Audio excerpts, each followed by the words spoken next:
Well, I was taking a London subway to the second day of a retreat, a Zen retreat, and I took the wrong train by mistake and wound up at a place where I'd never been before. And I got out of the subway train and stood on the platform waiting for the next train. And at that point I had lost all of my intentions of being on time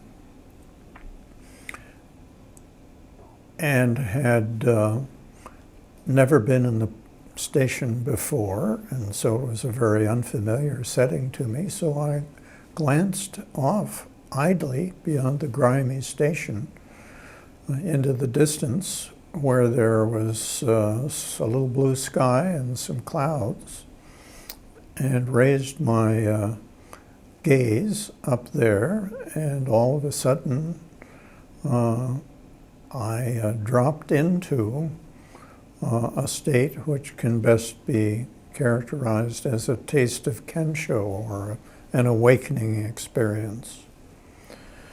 The essential ingredients of which was a complete dropping out of my sense of psychic self and a complete loss of any residues of deep fear or anxiety that I had ever had.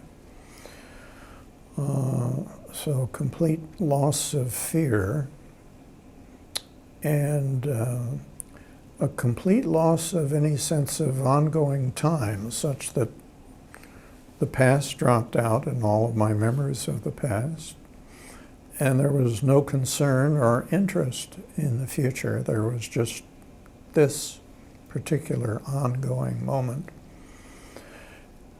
And that can best be described as a sort of a deep sense of eternity, as though there was no time at all around. And the scene was impregnated with a sense of perfection, although nothing about the color of it had changed, and nothing about the distinctness of the patterning had changed, but a sense of perfection infused the whole scene.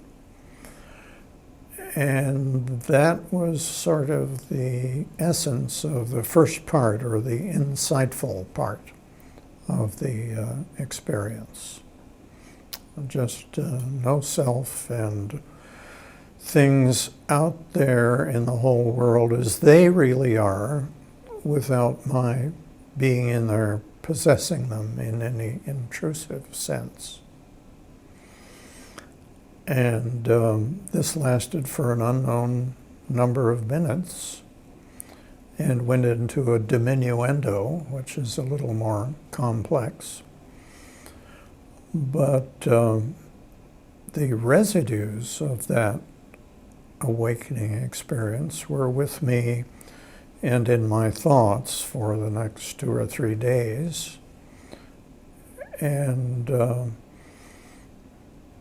I guess my attitudes about that kind of experience were certainly reinforced, and led to my wondering, as a neurologist, what on earth would have been possible in the human brain to account for all of the things that I had undergone.